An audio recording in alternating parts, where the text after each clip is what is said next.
हाँ तो नमस्कार मेरे प्यारे विद्यार्थियों, कैसे हैं आप लोग। स्वागत है आप लोगों का संस्कार ऑनलाइन क्लासेस में। जैसे कि कल हम संस्कृत का छठा चैप्टर का ऑब्जेक्टिव कंप्लीट कर दिए हैं। आज हम संस्कृत का सातवां चैप्टर का ऑब्जेक्टिव लेकर आए हैं। संस्कृत में 14 चैप्टर है। आज हम लोग आधा संस्कृत को ख़त्म कर रहे हैं। सातवां चैप्टर आज कंप्लीट कर देंगे। उसके बाद 7 चैप्टर बचेगा, तो हम लोग 7 दिन में उसको भी ख़त्म कर देंगे। तो आप लोग अभी तक इस चैनल को यदि सब्सक्राइब नहीं किए हैं तो आप लोग इस चैनल को सब्सक्राइब भी कर लीजिएगा और दोस्तों के साथ इस वीडियो को शेयर भी कर दीजिएगा। इस वीडियो से आपका एग्ज़ाम में कम से कम 1 या 2 नंबर आ जाएगा, सिर्फ इस अकेले वीडियो से। तो चलिए बिना लेट किए इस क्लास को स्टार्ट करते हैं। सभी सवालों को आप लोग ध्यानपूर्वक पढ़िएगा। देखिए पहला सवाल क्या कर रहा है, नित्य श्लोका पाठ किससे संकलित है। तो इनका राइट आंसर हो जाएगा ऑप्शन बी, विदुर नीति से। नेक्स्ट दूसरा सवाल देखिए क्या करा है, नित्य श्लोका पाठ किस ग्रंथ से लिया गया है। तो इनका राइट आंसर क्या होगा, ऑप्शन ए महाभारत से लिया गया। ऑप्शन ए बिल्कुल ही राइट आंसर हो जाएगा। चलिए आगे बढ़ते हैं। देखिए तीसरा नंबर सवाल क्या करा है, नित्य श्लोका पाठ के रचनाकार कौन है, यानी नित्य श्लोका पाठ को लिखा कौन है। तो इनका राइट आंसर हो जाएगा विदुर। ऑप्शन बी जो है बिल्कुल ही राइट आंसर हो जाएगा इसका। चलिए नेक्स्ट सवाल की ओर चलते हैं। देखिए दूसरा सवाल क्या करा है, नित्य श्लोका पाठ में कितने श्लोक है। तो नित्य श्लोका पाठ में 10 श्लोक है, सबको पता है। ऑप्शन बी जो है बिल्कुल ही राइट आंसर हो जाएगा। चलिए आगे बढ़ते हैं। देखिए सवाल नंबर 5 क्या करा है, विदुर किसके प्रश्न उत्तर देता है। विदुर किसके प्रश्नों का उत्तर देता है। तो उनसे प्रश्न कौन कर रहे थे, धृतराष्ट्र। तो ऑप्शन ए जो है बिल्कुल ही राइट आंसर हो जाएगा। चलिए आगे बढ़ते हैं। देखिए सवाल नंबर 6 क्या करा है, विदुर कौन था। तो बताइए आप लोग विदुर कौन था। तो इनका राइट आंसर हो जाएगा ऑप्शन बी, मंत्री थे। चलिए आगे बढ़ते हैं। देखिए सवाल नंबर 7 क्या करा है, विदुर नीति के रचनाकार कौन है। विदुर नीति को लिखा किसने है। तो इनका राइट आंसर क्या हो जाएगा, विदुर। ऑप्शन ए जो है बिल्कुल ही राइट आंसर हो जाएगा। चलिए आगे बढ़ते हैं। देखिए सवाल नंबर 8 क्या करा है, बिना बुलाए कौन आता है। तो इसका राइट आंसर क्या हो जाएगा, मूर्ख। Option B. इसलिए आप लोगों को कहते हैं बिना बुलाए आप लोग कहीं नहीं जाइए, नहीं तो सब लोग मूर्ख बोलेगा। ऑप्शन बी जो है बिल्कुल ही राइट आंसर हो जाएगा। चलिए आगे बढ़ते हैं। देखिए सवाल नंबर 9 क्या करा है, सभी जीवों को सत्य को जानने वाला कौन है। तो सभी जीवों को सत्य को जानने वाला कौन होता है। तो इनका राइट आंसर हो जाएगा ऑप्शन ए, पंडित। पंडित सभी जीवों को जानता है। ऑप्शन ए जो बिल्कुल ही राइट आंसर हो जाएगा। चलिए आगे बढ़ते हैं। देखिए सवाल नंबर 10 क्या करा, काम क्रोध और लोभ किसके द्वार है। ये तीनों जो है नरक के द्वार है। ऑप्शन बी जो है बिल्कुल ही राइट आंसर हो जाएगा। अगर गलत काम आपके मन के प्रति आ गया, आपके मन में क्रोध आ गया, आपके मन में लोभ आ गया, तो आप कहाँ जाइएगा, नरक में। ऑप्शन बी जो है बिल्कुल ही राइट आंसर हो जाएगा। चलिए आगे बढ़ते हैं। देखिए सवाल नंबर 11 क्या करें, धर्म की रक्षा किससे होती है। तो हमेशा सत्य बोलिए, धर्म की रक्षा होगा। सही बोलिए, हमेशा सच बोलिए। ऑप्शन ए जो बिल्कुल ही राइट आंसर हो जाएगा। चलिए आगे बढ़ते हैं। देखिए सवाल नंबर 12 क्या करें, नरक के कितने द्वार है।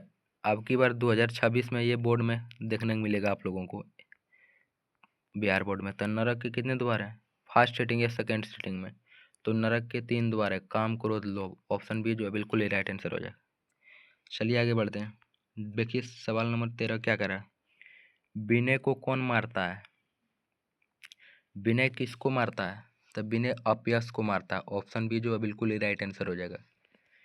चलिए आगे बढ़ते हैं। देखिए सवाल नंबर 14 क्या करा है, सुख किससे प्राप्त होता है। सुख किससे प्राप्त होता है। तो इसका राइट आंसर क्या हो जाएगा, इनका राइट आंसर हो जाएगा सत्य। ऑप्शन हिंसा। ऑप्शन सी बिल्कुल ही राइट आंसर हो जाएगा। चलिए आगे बढ़ते हैं। देखिए सवाल नंबर 15 क्या करा है, कुल यानी वंश, कुल वंश की रक्षा किससे होती है। तो चरित्र आपका अच्छा रहना चाहिए तो आपका वंश की रक्षा होगा। ऑप्शन बी जो है बिल्कुल ही राइट आंसर हो जाएगा।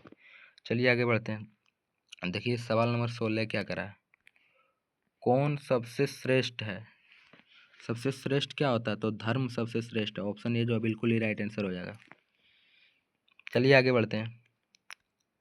देखिए सवाल नंबर 17 क्या करा है, दोष कितने प्रकार के होते हैं। मनुष्य में दोष कितने प्रकार के होते हैं, तो इस चैप्टर में बताया गया है दोष 6 प्रकार के होते हैं। ऑप्शन ए जो है बिल्कुल ही राइट आंसर हो जाएगा। 6 प्रकार के दोष होते हैं, ए ऑप्शन बिल्कुल ही राइट आंसर। चलिए दूसरे सवाल की ओर चलते हैं। देखिए सवाल नंबर 18 क्या करा है, घर की लक्ष्मी कौन होती है। घर की लक्ष्मी कौन होती है, तो स्त्री होती है। महिलाएं घर की लक्ष्मी होती है। ऑप्शन सी जो है बिल्कुल ही राइट आंसर हो जाएगा। चलिए दूसरे सवाल की ओर चलते हैं। देखिए सवाल नंबर 19 क्या करा है, सुंदर आचरण से किसका नाश होता है। यदि आपका आचरण सुंदर रहेगा तो आपका लक्षण अच्छा रहेगा, तो किसका नाश होगा, कुलक्षण का। आपके अंदर गंदी आदतें जितना रहेगी, गलत बोलने का सब जितना रहेगा, सबका नाश हो जाएगा। ऑप्शन बी जो है बिल्कुल ही राइट आंसर हो जाएगा, सुंदर आचरण से। चलिए आगे बढ़ते हैं। देखिए सवाल नंबर 20 क्या करा है, किसकी रक्षा विशेष रूप से होनी चाहिए। किसकी रक्षा विशेष रूप से होनी चाहिए, तो स्त्री की रक्षा विशेष रूप से होनी चाहिए। ऑप्शन बी जो है बिल्कुल ही राइट आंसर हो जाएगा। चलिए आगे बढ़ते हैं। देखिए सवाल नंबर 21 क्या करा है, प्रश्न उत्तर के रूप में कौन सा ग्रंथ है। तो प्रश्न उत्तर के रूप में कौन सा ग्रंथ है, तो इनका राइट आंसर हो जाएगा विदुर नीति। ऑप्शन ए जो है बिल्कुल ही राइट आंसर हो जाएगा। चलिए आगे बढ़ते हैं। देखिए सवाल नंबर 22 क्या करा है, उत्तम शांति क्या है। तो शांति आपको कब मिलता है, जब आप दूसरे को क्षमा कर देते हैं। तो ऑप्शन ए जो है बिल्कुल ही राइट आंसर हो जाएगा। चलिए आगे बढ़ते हैं। देखिए सवाल नंबर 23 क्या करा है, नराधम किस पर विश्वास करता है। तो नराधम किस पे विश्वास करता है, अविश्वासी पर, झूठे लोगों पर। तो ऑप्शन ए जो है बिल्कुल ही राइट आंसर हो जाएगा। चलिए आगे बढ़ते हैं। देखिए सवाल नंबर 24 क्या करा है, विद्या की रक्षा किससे होती है। तो विद्या की रक्षा किससे होती है, योग से। योग इसका उल्टा शब्द होता है अभ्यास। आप जितना अभ्यास कीजिएगा उतना विद्या आगे बढ़ेगा, योग या अभ्यास। ऑप्शन ए जो है बिल्कुल ही राइट आंसर हो जाएगा।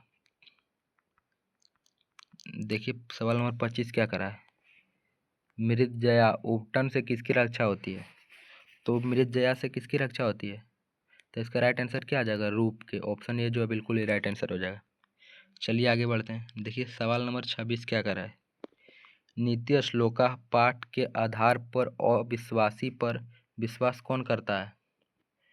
तो इसका राइट आंसर क्या आ जाएगा, अधम। अधम ऑप्शन ए जो है बिल्कुल ही राइट आंसर हो जाएगा। चलिए आगे बढ़ते हैं। देखिए सवाल नंबर 27 क्या करा है, सुखावाह क्या है। तो क्या है सुखावाह, अहिंसा। आप किसी को मारिए नहीं, काटिए नहीं, जीव जंतु को देखिए, आपको कितना सुख मिलेगा। तो ऑप्शन बी जो है बिल्कुल ही राइट आंसर हो जाएगा। चलिए आगे बढ़ते हैं। देखिए सवाल नंबर 28 क्या करा है, नित्य श्लोका पाठ महाभारत के किस पर्व से लिया गया है। तो इसका राइट आंसर क्या होगा, इसका राइट आंसर हो जाएगा उद्योग पर्व। ऑप्शन ए जो है बिल्कुल ही राइट आंसर हो जाएगा। चलिए आगे बढ़ते हैं। देखिए सवाल नंबर 29 क्या करा है,